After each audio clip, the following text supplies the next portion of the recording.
How's it going, Sagittarius? This is Damien with HK Readings, Healing Culture Tarot, and I'm here to do your May 2019 General Love Reading.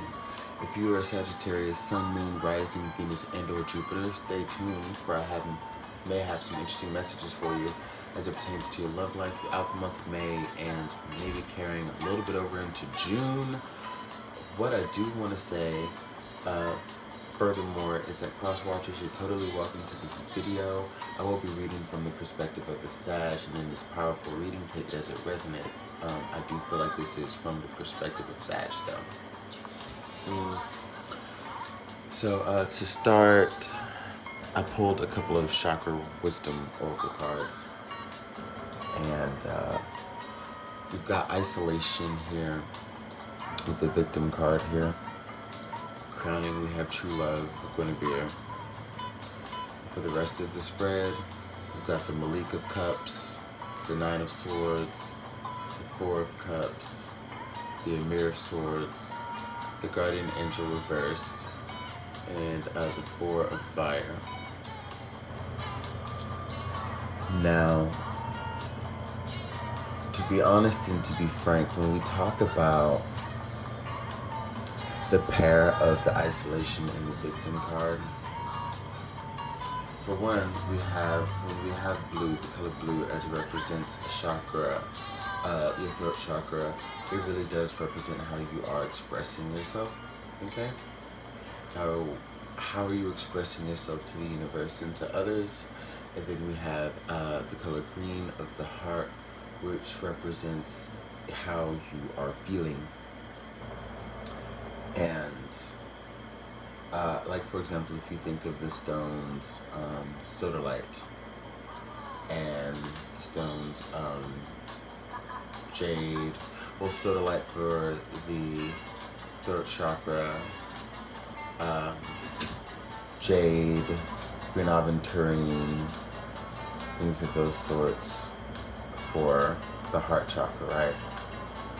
So that's, makes it easier to associate those colors as we, like move through the reading. As I know that many of us work with wonderful stones.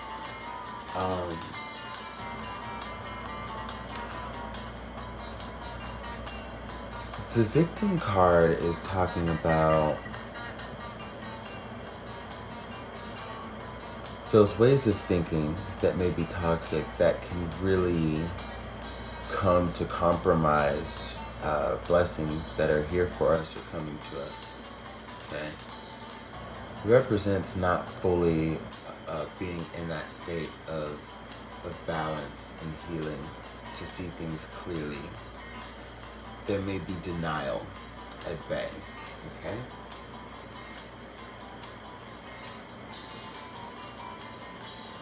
As far as Isolation coming in here, and this is the first time reading with this new deck, so I'm definitely taking the intuitive messages with the bits that I have read and really putting it together for you, so be patient with me. But with the Isolation card, we do talk about an invitation, as it says on this strip here, invitation, that's on the ground before the tuxedo.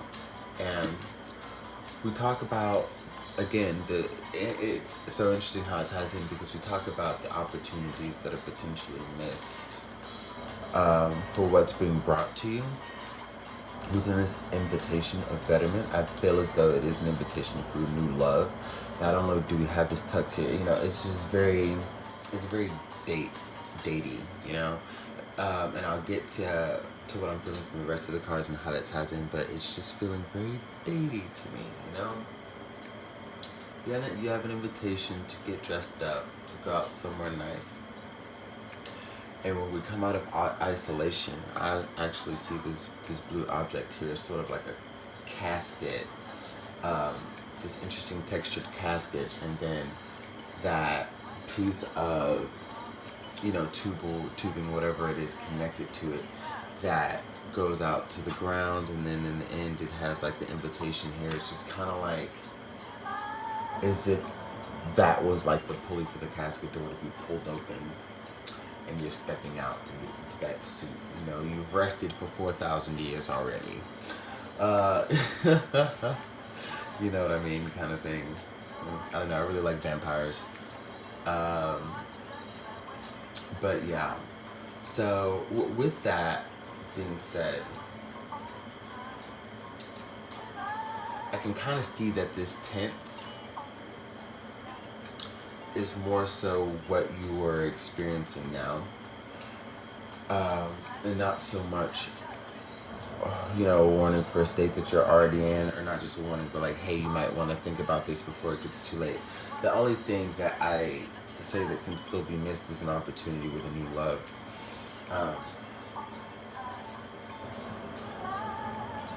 We have the Malik of Cups clarifying the isolation card.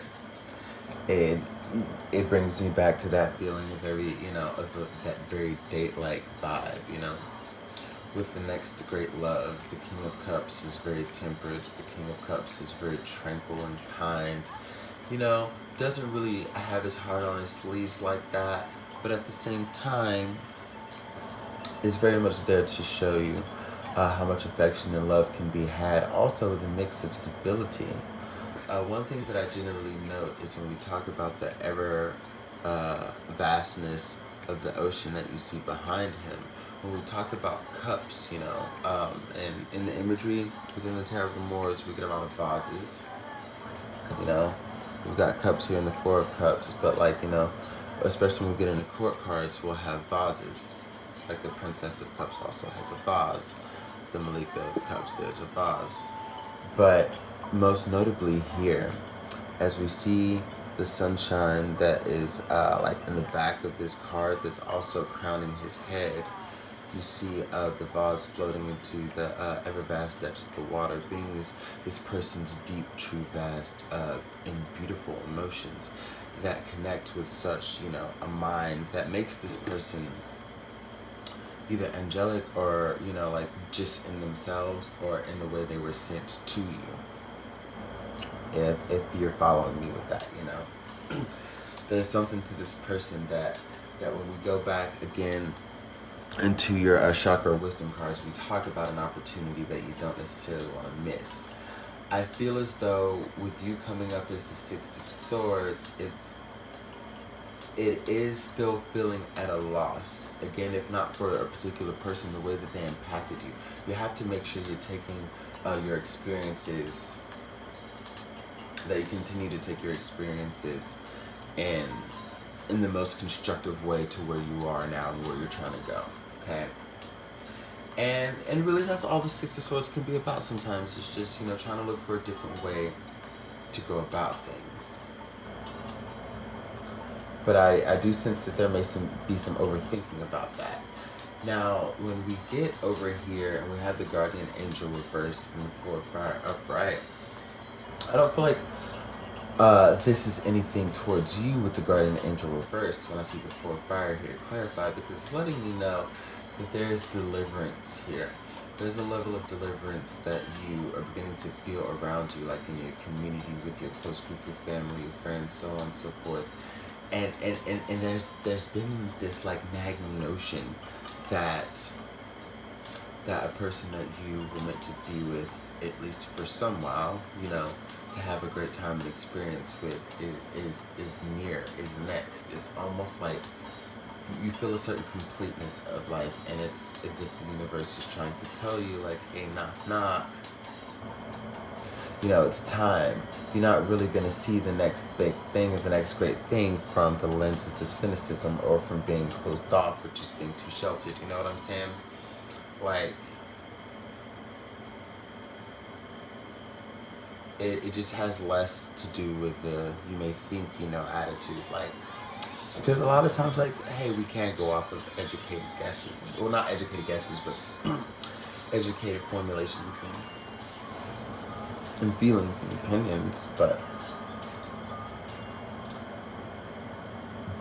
yeah,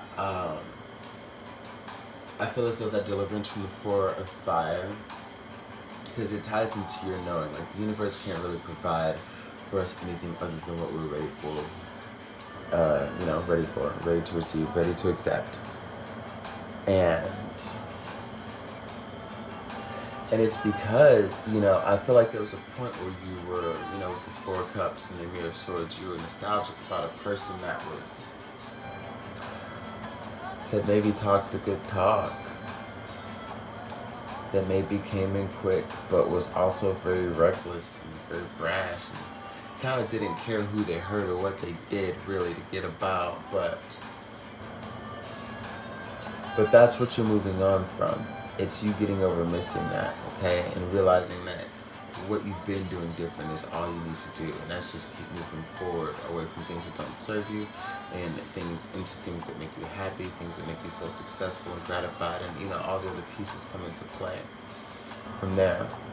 And then crowning, we have Guinevere, true love. The romantic stirrings in your heart have propelled the universe to deliver great love to you. Low key, I enjoyed a little bit of medicine before this reading, so as I'm reading for you, I completely forgot that we did have 24 crowning. So, as we talked about this true love that's being delivered to you, like, literally, it's nice to be able to go back and see, like, oh yeah, and this is where we bring in the bacon, with the card of Guinevere. I feel like May is going to be really special for you here.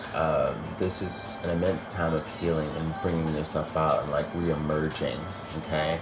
And there's a lot of positivity that comes from these cards. I just want you to know, like every single one of them from their individual decks. Like no matter what the four warnings are or whatever we talked about that maybe didn't seem the happiest, although I hope it wasn't that much because this is a beautiful reading. Like truthfully, when we talk about the outcomes of these energies, they're phenomenal. And I'm just gonna read your crowning card one more time. Guinevere, true love. The romantic stirrings in your heart have propelled the universe to deliver great love to you. And now with this, we know that it's not just the romantic stirrings that have been the reasons that great love will be delivered to you. It's the way you allowed them to be reawakened. It's the way you've come out of isolation. It's the way you changed your kind of like the essence of your being. Just know that it is you as a whole. Okay. And now this is what you can attract. I love you, and this is what I have for you for May, Sagittarius. Out.